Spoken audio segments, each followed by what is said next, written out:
What's up, guys? Your boy out checking and look, we back with another one in San Andres. San Andres, not San Andreas, San Andres. We're gonna be talking about that today.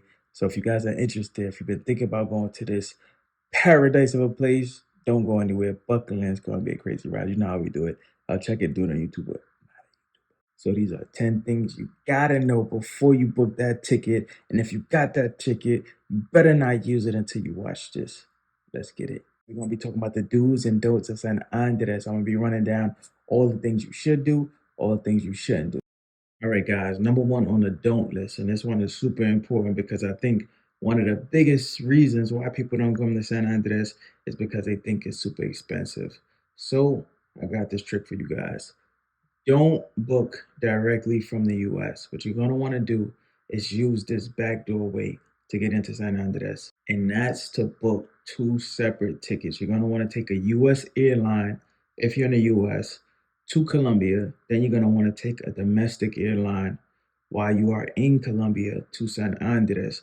And I'll give you guys a quick example of why this will save you hundreds of dollars. So check this out. I put in Atlanta, right? We're gonna do Atlanta to San Andres. It's gonna come up to $900 to $1,000 if you do it this way. Now, the interesting thing about this is the carriers are still doing the same thing. They're taking you from Delta, which is a US based airline, and they're taking you to LATAM, which is a Colombia based airline. But you could do this yourself. So if I change it and just go straight to Colombia, I get a ticket for 280 that gets me to Bogota. Now, from Bogota, as long as I could get a ticket for like $200, $300, I'm gonna be coming well under the 900 that they gave me. And typically, flights from Bogota to San Andres range from like anywhere from $150 to like $250. So, just for example, let's just say you caught a good weekend and you're gonna buy the 287 ticket from Atlanta. You just tag on extra 150 $200, and you're coming up under $500 compared to what they were trying to give you if you were trying to do it all together, booking directly from a US site. All right, guys, let's get into the do list. Do get an early flight, or if you don't have an early flight, do bring the essential items. Let me tell you why. Guys, San Andres had me out there walking around at like 9 p.m. looking for an open store. I was not happy about it. I was going block to block trying to track down a store because I was dry. I got there, I didn't have anything. See, for me, a bottle is an essential item, and I didn't have that, no food or anything. So, do be sure to bring the essential things that you may usually hold off to get at the airport when you get to a place or whatever, because they, for whatever reason, they didn't have any like duty free shops or anything on the actual island inside the airport. So touch down, drop my bags off, run outside trying to find stuff. But of course, like many islands, things close pretty early. So just keep that in mind. If you guys have, I would say, any flight after like 7 p.m., just make sure you bring anything that you need with you, or anything that you had in your mind that you may thought you was gonna buy when you first got to the island. You probably have a difficult time finding it. I was able to track down one store. I try to get you guys the name of it. Also, by the party area, which we'll get into later, it was more things open. But if you're not by the party area, it's going to be annoying. If you need something like toothpaste or even to get like, refreshments, it's going to be annoying to have to leave your hotel because depending how far you are from it, you could be talking about 10, 15-minute walk there, 10, 15-minute walk back. That could really kill the vibes. When you touch down, you're going to have the vibes. You want the vibes immediately. So, yeah, that's a do. Make sure you bring everything you need for the night if you're landing late. And if you can get an early flight, make sure you get it. All right, guys. Next on the don't list, and it kind of goes hand in hand with what we just talked about, but don't come dependent on rideshare apps or delivery apps because the island doesn't have any. Again, like when you get to San Andres, you'll probably be thinking, "Oh, I'm gonna order some Uber Eats, some DoorDash, some Rappi." It's Latin America, so more times than not, you're gonna be using Rappi. But yeah, once you get to the island, none of that. Don't think you about to pop out the Lyft, the Uber, none of that. You're gonna have to do it the old-fashioned way. You're gonna have to take a cab. I would say the people at the airport, honest people, man. They usually have I don't know if you want to call it menus, but list of prices in the area you go. Real like Cancun, Jamaica stuff, but just way better prices. Like I'm telling you, if you get off in Cancun, it's like $30 to go 5 blocks. It's a complete rip off, to be honest. But yeah, the prices are way more decent. I think you may be paying maybe like $10 if you're going to the tourist areas. It's definitely nothing too crazy. But just have that in mind, because I know some people land and automatically think, all right, let me just order the Uber, and they may be a little shocked to realize that there's none, or they may be thinking they're going to order some food, and again, a lot of stuff will be closed. So if you get late, they're late. Just plan for all of that. There's no Uber, no delivery services.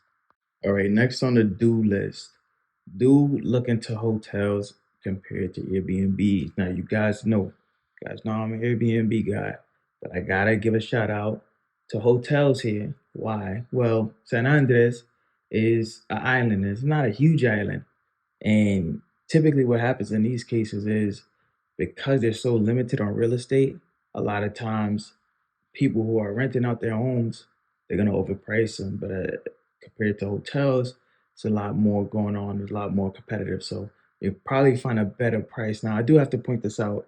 Be prepared to, I don't want to say deal with the rules and regulations, but it's definitely a more controlled environment. So if you're not into that, if you want to like have that freedom of Airbnb, get an Airbnb. I made a video in Panama if you guys didn't see that, and my caveat there was the hotels were so free that they felt like Airbnbs. That's not the case here. I'm saying purely from a money standpoint, you could get some really great deals at a hotel compared to Airbnbs, just because Airbnb real estate is just so limited that they're able to boost up the prices. So I stayed at a hotel. I'll put the link down below, and I pay like $50 a night. Nice hotel, comfortable, all the amenities and all that good stuff. Of course, just no kitchen or sink and stuff like that. Outside the sink in the bathroom, but I'm rambling. Anyway, yeah, guys. So it's a nice way to save money, and definitely look into it. Don't cross it off. Give it a shot. Okay, don't number three, numero tres. Don't number three is make sure you do not stay in a tourist area in San Andres. Do not stay in a tourist area by any means. Go check out the beach, check out the restaurants. Make sure you venture out, do the excursions. Go head to the south of the city, see more of the real life stuff. There's honestly so much to do on this island that I had no clue. I just went thinking I was gonna have a regular beach vacation, and that was it. And I got there, and I found out so much stuff to do. Honestly, I didn't even have time to do it all, and I couldn't believe it. But I gotta say, if you can get off the tourist beach and go venture out, maybe spend like 2 3 days on the tourist beach. Day four, try to go out the city to see more of the city, because as you guys know, the best food, the best vibes, the best energy is most of the time outside of the tourist area. All right, cool. Do number three. Do be prepared for nightlife. Another hidden gem in San Andres that I wasn't expecting was the nightlife. So I've gone to these kind of one-off islands before, and a lot of times the big kabang, the meat and potatoes is the beach. That's usually it, the beach and excursions. And the nighttime is kind of lackluster, but not San Andres. San Andres, from the beach parties you guys seen, the streets bussing, the nightclubs crazy, and I only touch the surface, guys. It's like really rocking out there. So be prepared for that. Bring your dresses, bring your heels, bring your polos, bring all your good stuff, and go out and have a fun time. But just make sure you pencil that in your schedule. Um, you know, the night should not be ending at dinner. Go get your nice dinner, and then go put on your good shoes and go out. All right. Don't number four. Don't think San Andres is just for couples. It is not. I can tell you right now, a lot of Colombians visit San Andres. A lot of guy groups I've seen, like girl groups I've seen. It was a lot of even solo travelers I've seen. So you will be able to make friends. And it was people from all over, man. I'm talking about seeing people from Europe, seeing people from all different type of countries. And you know, one big hesitation of mine was I wanted to wait and just wait and wait, wait, and I go alone.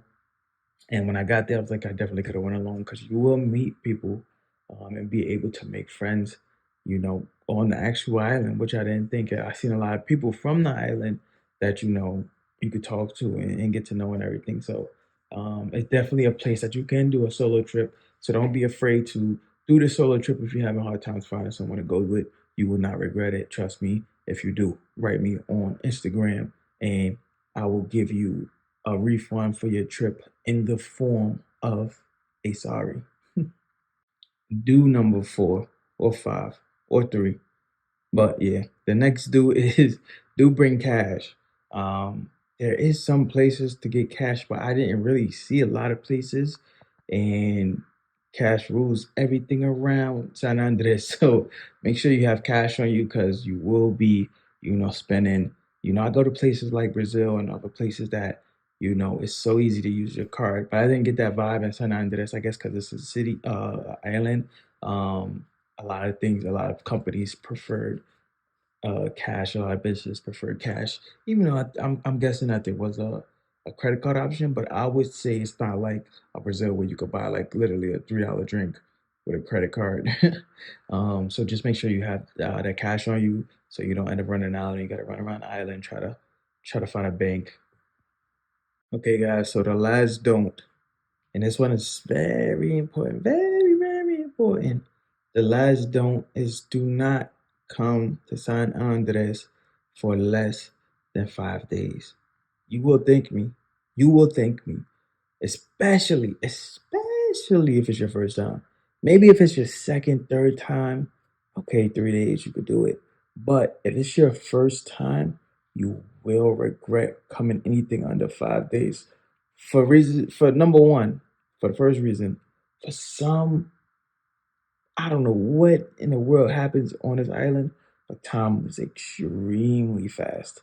Extremely fast. Before you know it, the sun will be going down and you will be thinking about those beautiful beaches and getting back to one the next day. So that's for number one. Number two, like I said, there's a surprising amount of things to do on San Andres. And you got to venture out a little bit. So one day you may just go to another part of town and that will be a day.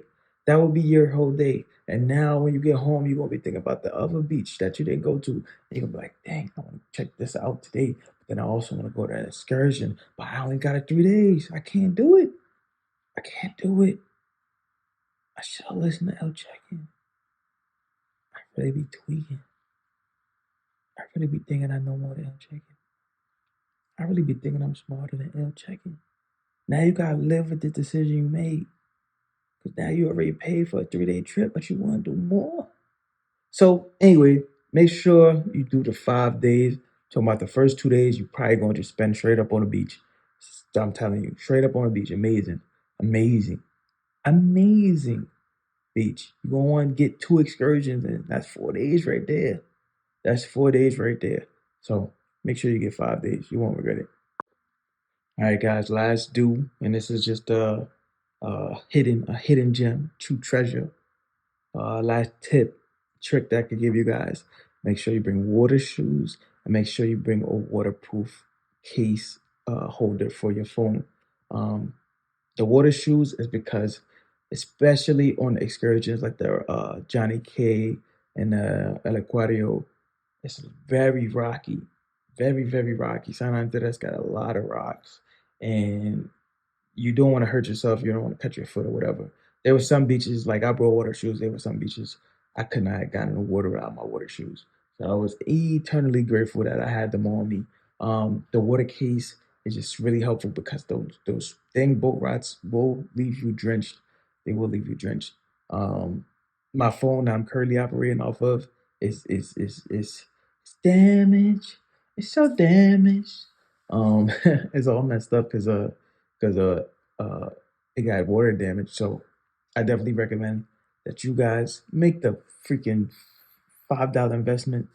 No more than $10 for a water case. So you don't end up like me. But all right, guys, I'm gonna clip it here. This is the do's and don'ts of San Andres. The do's and don'ts of San Andres, man. Go buy that ticket today and do the do and don't the don't. Come on, stop playing. Check it. Do it on YouTube now. YouTube. What's up, guys? If you like the shirt you see me wearing in this video or any of my other videos, check out the description box below to get yours.